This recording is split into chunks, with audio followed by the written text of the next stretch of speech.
groups have served as pawns of U.S. foreign policy for a very, very long time. I mean, the CIA was working with Antifa groups in Syria. If you just look up Antifa, Syria, Operation Timber Sycamore, you're looking for crazy people. When you are trying to start a revolution, you need bodies in the streets, and you need people who are willing to take big risks, who are willing to get arrested. I mean, I'm literally just reciting to you right now the U.S. Institute of Peace call to arms. I mean, they literally have videos on my X accounts of their own civil resistance guidebooks, 300-page guidebooks on how to plan a revolution. They have an online video series with 170 videos about how to do this. This is funded by us, the taxpayers. They explicitly say, we train people to get arrested. We look at the different protest movement demographics by their risk tolerance. And we need most younger people have a higher risk tolerance. And people who are unemployed or people who are on drugs or people who are criminals or people who are transgender tend to have a much higher risk tolerance. They have oftentimes a very serious hatred of a government that they feel not included by or not representative. They feel like in the event of a revolution, their lives would be dramatically better because they would get to set the terms of what's normative or not in society. And so they are easily poached. They're easily bought. They're easily radicalized. Just giving out money in Haiti to LGBT groups. Just give them out. Just literally. I mean,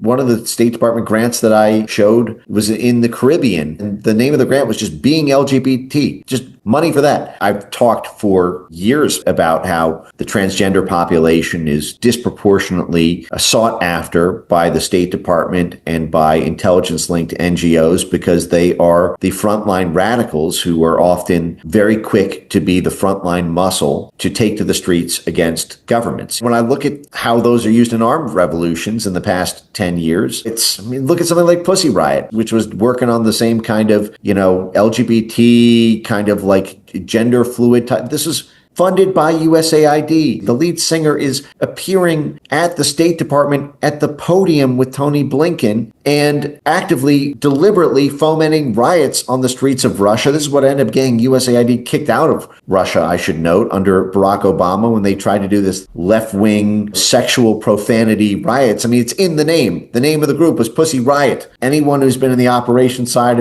of CIA or anyone who's been in the political affairs division of state, crazies are very, very, very useful. They are party starters. They start the spark. They have a lot of energy. You get enough of them together, you got a protest movement, and oftentimes because they're crazy, they're not able to hold down a regular job. So NGO grant money goes a long, long way because it's their alternative to being homeless or being in a very desperate state. And so they're very loyal in that sense as well.